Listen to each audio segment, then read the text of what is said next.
Hello guys, welcome to my new blog. आशा करता हूँ आप सब ठीक होंगे। राम राम भैया, राम राम बहन। तो भैया कुल मिला बात ऐसी है, आज मैं थोड़ा सा समय चाहता हूँ, मैं थोड़ा बिजी हूँ तो मैं अभी ब्लॉग में नहीं आ पाऊँगा। आज का ब्लॉग प्रियंका कंप्लीट करेगी और इसमें कोई मजाक वाली बात नहीं है, सीरियसली, क्योंकि प्रियंका कुछ अपनी दिल की बात करना चाहती है आप लोगों से। और बाकी अब प्रियंका जी आपसे बात करेंगी। कुछ नहीं है, तुम्हारे बिना हम अधूरे हैं बेटन, और तुम मेरे बिना अधूरे हो। Oh really? दोनों जब एक होते हैं जब ही पूरे होते हैं। चल ठीक है, जब तक बात कर तुम अपनी कह पाते हो, मैं अपनी कह पाती हूँ। Okay, continue start. ठीक है, आना जल्दी से। ओके, राम राम जी सबको, मेरी बहुत बहुत तहे दिल से राम राम। और बहुत बहुत शुक्रिया आप लोगों का कि आप लोग हमें इतना प्यार देते हो, बहुत बहुत सपोर्ट करते हो सच में। और हम इसी सपोर्ट के दम पे आज एक छोटा सा ही समझ लो, एक सीढ़ी चढ़ना कह लो या कुछ भी कह लो, एक सीढ़ी हम चढ़ चुके हैं कि वो धीरे धीरे धीरे धीरे आगे बढ़ रहे हैं। और शायद कहते हैं ना कि किसी की तरक्की देखने से या किसी के आगे बढ़ने से कुछ लोगों में अपने आप ही जलस फील करने वाली बात है। ये तो कहावत है कि लोग बागों में जलस फील होने लगता है, ठीक है। और सच बताऊं तो ये तो आप लोगों का प्यार है जो हमें इतना आगे ले जाता है। और अक्टूबर चालू हो गया है तो फेस्टिवल आने वाले हैं। मैं कभी कभी इमोशनल हो जाती हूँ त्योहारों को लेके, और बहुत ही ज़्यादा हो जाती हूँ, थोड़ी नहीं होती, क्योंकि ये त्यौहार मेरे लिए बहुत इम्पोर्टेंट है। मैंने बहुत व्रत करे हैं। सब लोग कहते हैं कि आपको ऐसे हस्बैंड मिले हैं, ऐसा पति मिला है, कितने व्रत करे थे। तो भाई मैंने बहुत व्रत करे थे सच में। मैंने कोई भी व्रत मैं नहीं छोड़ती थी, बहुत पूजा करती थी, पर शायद वो पूजा ही मेरे आज काम आ रही है कि अरुण इतने अच्छे से मेरी केयर कर पाते हैं। या कुछ भी समझ लो, देखो जिस पे आन पड़ती है सबे करनी पड़ती है। ऐसा कुछ नहीं है कि वो कुछ स्पेशल कर रहे हैं।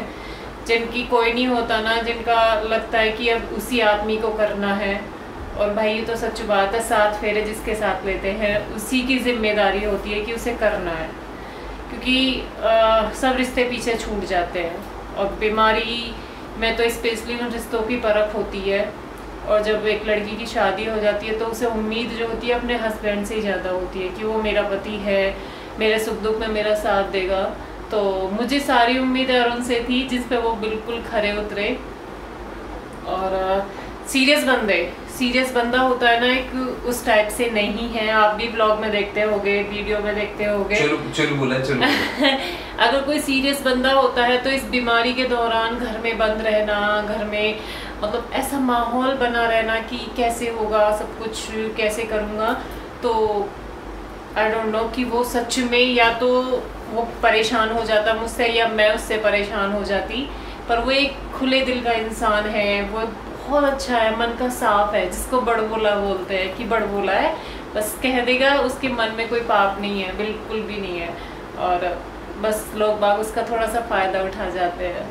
तो बस उन्हें थोड़ा सा समझाना करना पड़ता है कि कोई बात नहीं, जो कहना होता है मुंह पे मुंह फटा है कह देते हैं, नहीं मानते कि उन्हें बुरा लग गया तो उन्हें कहना है।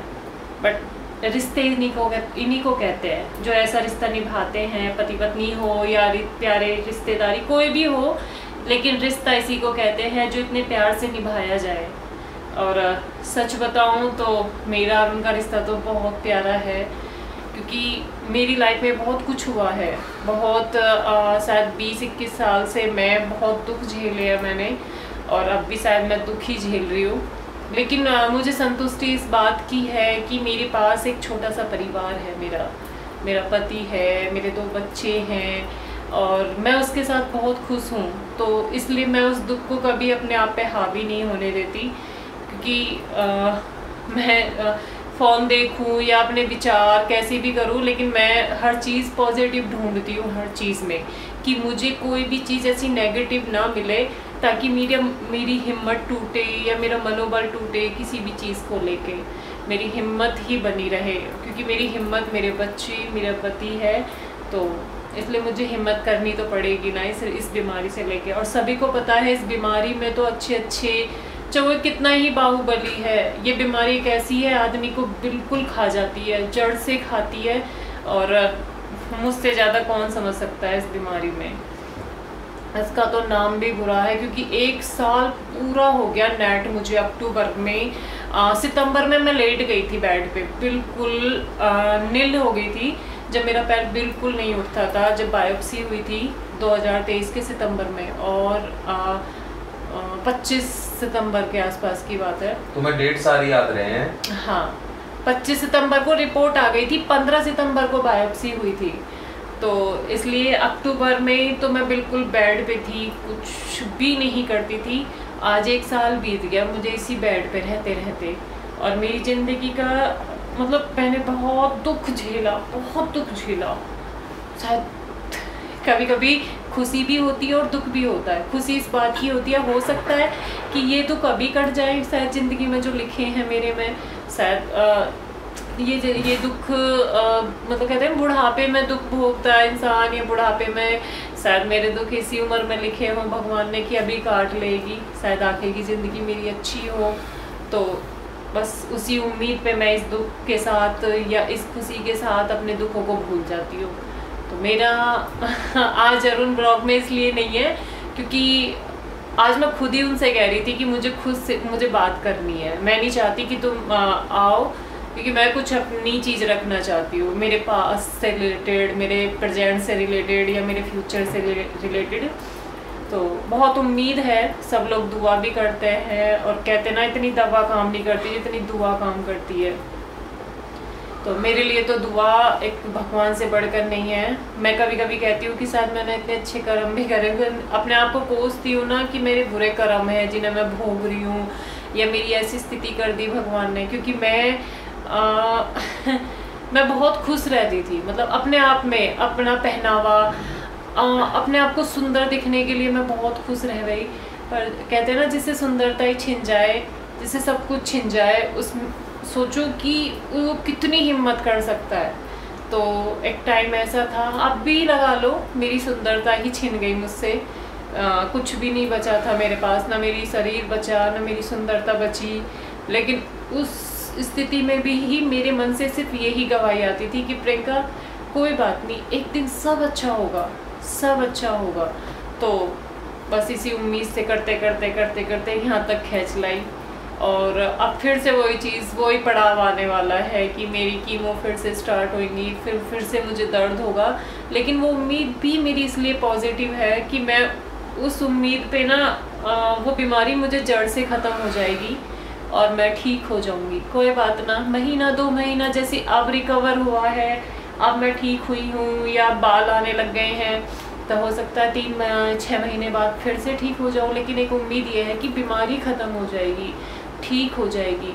और देखो भाई, सब कहते हैं मेरे से कि उनकी कथा सुनो, या आप मनोना धाम जाओ, या उन बाबा को मानो, या उनका वो पियो। देखो अच्छी बात है, जिनको आराम होता है भगवान करे। मैं तो कहूँ मालिक कि सबको आराम हो, जहाँ भी जो भी पॉजिटिव बताता है। लेकिन साइंस भी कोई चीज़ होती है, डॉक्टर भी कोई चीज़ होता है, और जो संतुष्टि, जो सेटिस्फैक्शन एक डॉक्टर से मिलता है ना, शायद वो मुश्किल है, मुझे नहीं लगता कहीं जाने से, या मतलब होता है, अंधविश्वास भी नहीं है, बहुत जगह होता भी है, बहुत जगह अंधविश्वास भी है। ऐसा भी नहीं है कि हर जगह ही पॉजिटिव है, कि बीमारी का इलाज हर बाबा पे है, नहीं भैया, वो डॉक्टरों के पास है, हॉस्पिटल के पास है। और जिनकी मैं पॉजिटिव थिंकिंग सुनती हूँ ना, जिनको मेरा मन खुश होता है सुन के, या जिनके सुनते ही मेरे अंदर एक ऊर्जा आती है, वो प्रेमानंद महाराज जी हैं। सभी आजकल की जनरेशन तो उनको इतना मानती है। तो भाई वो एक ही बात कहते हैं कि देखो, उनको सबको पता है उनकी किडनी फेल है, बिल्कुल वो डायलिसिस पे रहते हैं बहुत टाइम से। जब डॉक्टर ने उनसे कह दिया थी कि आपका ना बस 1-2 साल ही आपके पास टाइम है, उसके बाद आपका मतलब जीवन ही ख़त्म हो जाएगा। लेकिन वो आज भी जीवित हैं। तो वो खुद ही कहते हैं कि किसी बाबा के पास कोई इलाज नहीं है किसी बीमारी का, सिर्फ डॉक्टर और साइंस है। क्योंकि अंधविश्वास में तो भाई आदमी चला जाए तो कोई कुछ नहीं कर सकता, डॉक्टर के हाथ से भी चला जाता है और बाबा के हाथ से भी चला जाता है। तो इसलिए मानो भगवान है, उस भगवान से बढ़कर तो कुछ भी नहीं है। लेकिन उससे बढ़कर उसकी एक अगर दर्जा दिया जाता है तो डॉक्टर को भी दिया जाता है, कि डॉक्टर भी भगवान की तरह है जो एक ज़िंदगी बचाते हैं। तो इसलिए मुझे तो बहुत विश्वास है डॉक्टर पे भी, और मतलब मैं जल्दी से भरोसा नहीं कर पाती हूँ किसी भी ये जो भी है महाराज जी वगैरह जो भी है, मैं किसी का नाम नहीं लेना चाहती, पर भगवान करे जो भी इन लोगों इनके पास जा रहे हैं वो ठीक हो जाए। पर भैया बीमारी का इलाज तो डॉक्टरों के पास ही तो तेरा आदमी कौन है बाबा की? क्योंकि मैं जब से मैं बीमार पड़ी हूँ ना, जब से मैं बेड पे आई हूँ, मुझे सिर्फ पॉजिटिव रहना है और डॉक्टर से इलाज करवाना है। ये सबसे बड़ा प्लस पॉइंट है कि मुझे डॉक्टर से ही इलाज करवाना है। अगर मैं अरुण को ये कह दूं या मैं अरुण को ये मेरी सोच ये बन जाए, नहीं अरुण मुझे डॉक्टर के नहीं जाना, या मुझे फलानी जगह ले जाओ, या मुझे कहीं भी उस बाबा के पे ले जाओ, या मुझे कहीं वहाँ दवाई दिलवा दो, तो शायद अरुण भी मुझे नहीं बचा पाएंगे। क्योंकि कल को अगर वो जवाब दे देते हैं कि भाई कोई भी दवाई, कोई भी रिएक्शन, कुछ भी हो गया, तो देखो जब आती है तो किसी से नहीं रुकती, जब वहाँ से आएगी ना तो किसी से नहीं रुकती। लेकिन रीज़न दिया जाता है कि भाई वहाँ से ली थी दवाई या वहाँ से खाई थी दवाई, तो ऐसा कुछ भी नहीं है। डॉक्टर के हाथों से भी आदमी चला जाता है। क्योंकि जब मेरा पहला ऑपरेशन हुआ था तो 9-10 घंटे लगे थे पहला ऑपरेट होने में, मुझे कुछ भी नहीं पता। और अरुण उस टाइम भी अकेले थे, ओटी के बाहर बैठे हुए थे।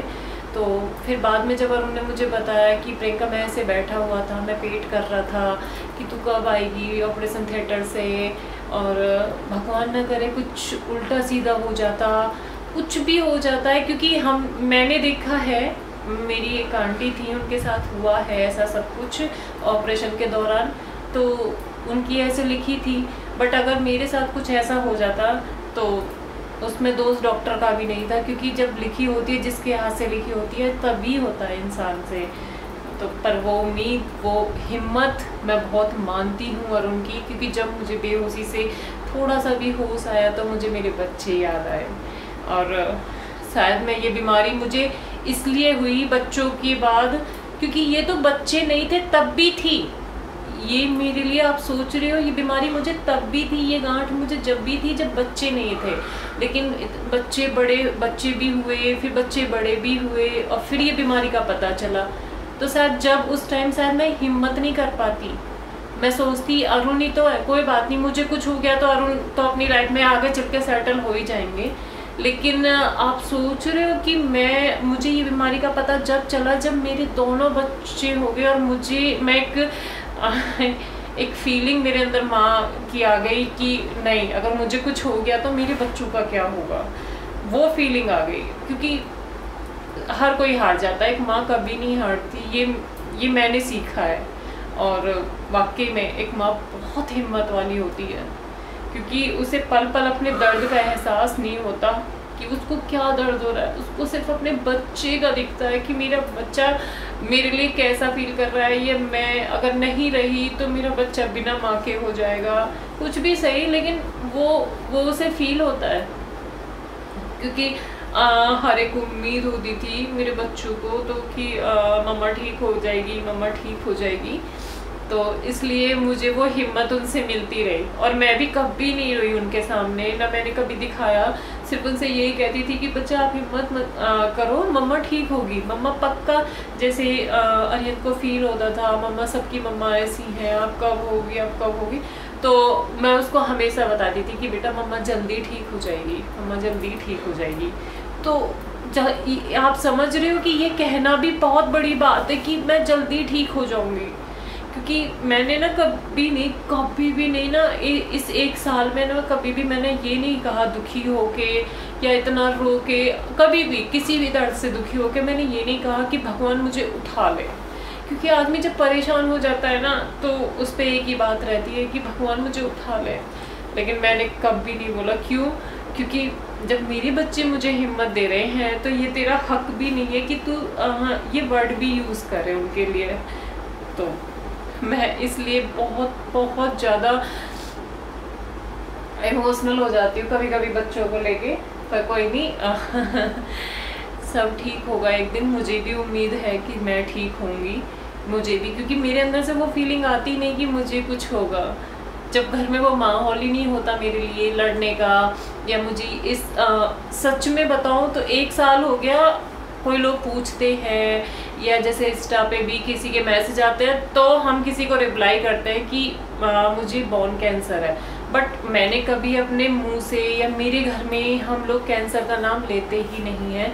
क्यों नहीं लेते? क्योंकि वो एक नाम लेते ही ना इरिटेशन होती है उससे कि यार मतलब कैंसर वर्ड ही इतना बुरा है कि भगवान ना करे किसी को भी सुनने को मिले, किसी को भी सुनने को मिले। भाई भगवान हर चीज़ से जूझ जाता है, बीमारी से कोई भी नहीं जूझ सकता, क्योंकि भैया बीमारी तो एक ऐसी होती है आदमी को बिल्कुल बिल्कुल हिम्मत तोड़ देती है, उसकी जीने की इच्छा ही ख़त्म कर देती है। पर कहते ना भगवान सब कुछ दे, सब कुछ दे, घर में टोटा नफ़ा मतलब गरीबी दे दे, कुछ भी दे दे, आदमी सब झेल लेगा। पर भाई किसी के घर में बीमारी ना दे, क्योंकि जिसके घर में बीमारी होती है ना वो ही जानता है उस पर क्या बीतती है, क्योंकि वो हर चीज़ से पीछे चला जाता है ज़िंदगी से। जैसे अब मैं हर एक उम्मीद में ही रहती कि अरुण मैं तो हर टाइम बेड पे रहती हूँ, हर टाइम पता नहीं ऐसे लगता है दुनिया कितनी आगे निकल गई, मुझे तो 1-2 साल हो गए यार, मतलब साल भर तो पूरा हो गई पड़े पड़े। तो बस वही मेरे को उम्मीद है। अब तुम आओगे या नहीं आओगे या मैं ही बात करती रहूँगी? कंटिन्यू रहो। आज अरुण बिल्कुल नहीं आने वाला, क्योंकि उन्हें पता है कि आज प्रियंका ही पूरा व्लॉग बनाने वाली है। मैं कोई व्लॉग नहीं बना रही, मैं तो सिर्फ बातें करने का मन था तो वो ही मैं करने बैठी हूँ। ठीक है, तो ये बैठे हुए थे तो भैया बात कुछ ऐसी है ये नु कह रही कि मैं पीछे रहेगी दुनिया आगे लिकड़गी, सब वहीं मिल रहे हैं वहीं उन्हीं रोटी न खा रहे हैं, ठीक है, उन्हीं नफा टोटे न वो कर रहे हैं, उन्हीं नफा टोटे न लेकिन एक मरीज एक पेशेंट को जरूर लगती है, ठीक है, सब रुपया न जोड़ने और घटाने और बढ़ाने में लग रहे हैं बाकी कुछ ना कर रहे। हाँ ही है, सब देख लिया हमने, ठीक है, तुम आगे बढ़ रही हो, बस इतना याद रखो कि तुम आगे बढ़ रही हो, बस इससे ज़्यादा